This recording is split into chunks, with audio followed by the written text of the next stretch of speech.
Kalmamatовқа.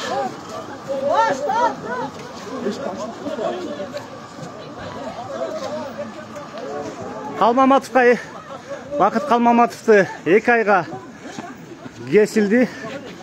Мера пресечениясы 2 айға чечилди. Мына машинаны тосып атышат жакындары. Машинаны тосконун карабай. Эди тоспа машина.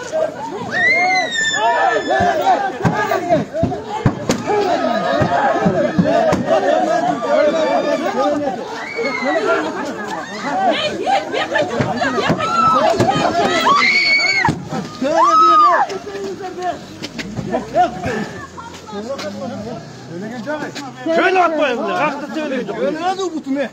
Bas koşuyor.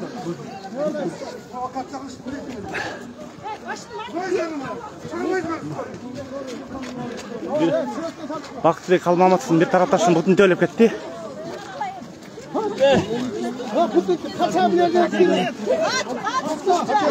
Қармауға, тибегіле, қармауға.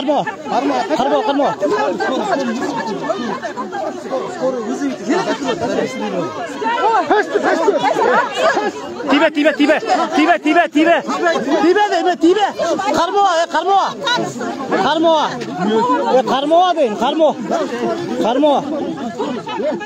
Қармауға, орған болса, тибе. Тибе дейм өу.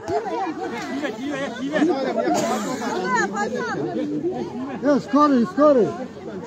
Қалмаматовты алып кетті. 2 айға баш қорғау чарасын кесіп атышат.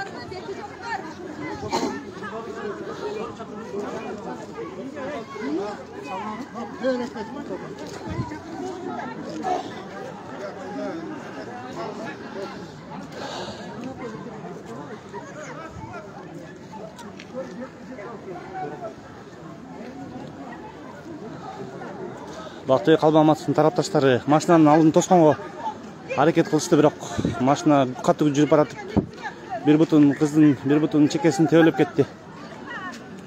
Біrekке орық сынып қалды, же сынып қалды, анысын білбейсіз. Азырынша жатат. Тилекке қарсы мен оқиғаның жүрішін мындан ары чағылдыра албайм. Жұма намазға 10 минут эле қалды. Үлгүрүп қалыш керек. Бардына болса дағы. Урматтуу журналисттер, эгер сиздер маалыматка жаңы эле катышып аткан болсоңуздар, анда сиздерге кабар айтып коеюн. Бактыбек Қалмаматовду баш коргоо чарасын 2 айга кести деп атышат. Адвокаттарынын, ошол жакындарынын маалыматына караганда, сот залынан жашыруун түрдө ошо арт жагы менен чыгарып кетти. Сот бүткөндөн кийин кайра ал кишинин жакындарына жолуктурган жок. Жакшы эле машинаны тосконго аракет кылышты, бирок Қалмаматовдун, Бактыбек Қалмаматовдун тарапташтары орусча айтмакчы отчаянный экен. А бул жерде пробка.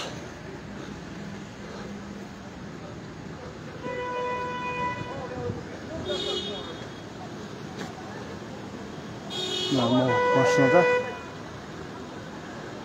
ушул машинаны тепкилешкен болчу. Ушул машинанын алдында оперлер турушат.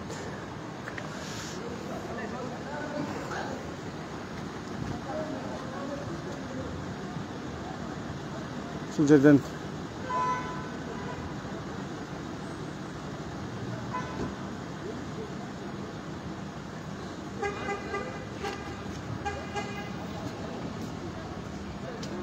Тилекке каршы мына мол машинанын ичинде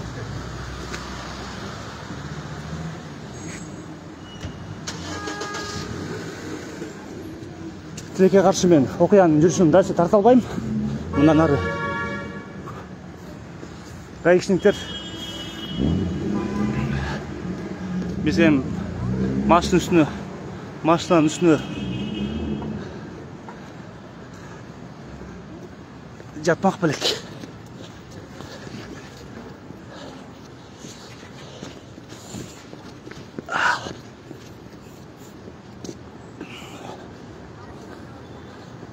Эгер тарапташтары эшикке чейин чогуу чуркап чыгышса, артынан кетсе анда ол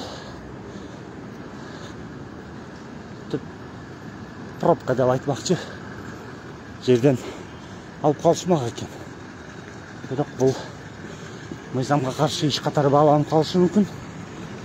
Канчалык күйсөң дагы мыйзам чеңгели бул мамлекеттин чеңгели.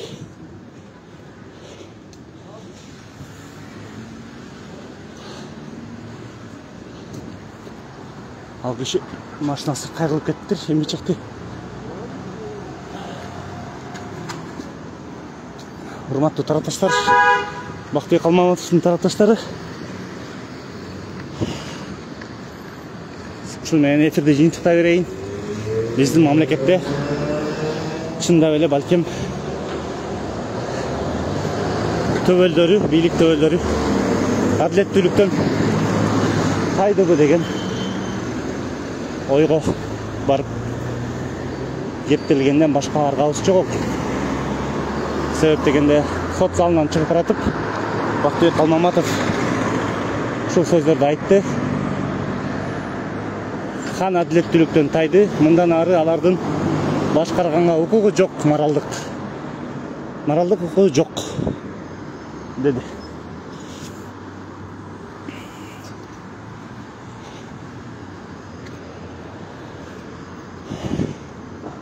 Жума намазынын парзына болсо да жетишип калыш керек эми. Сіздерге маалымат чагылдырам деп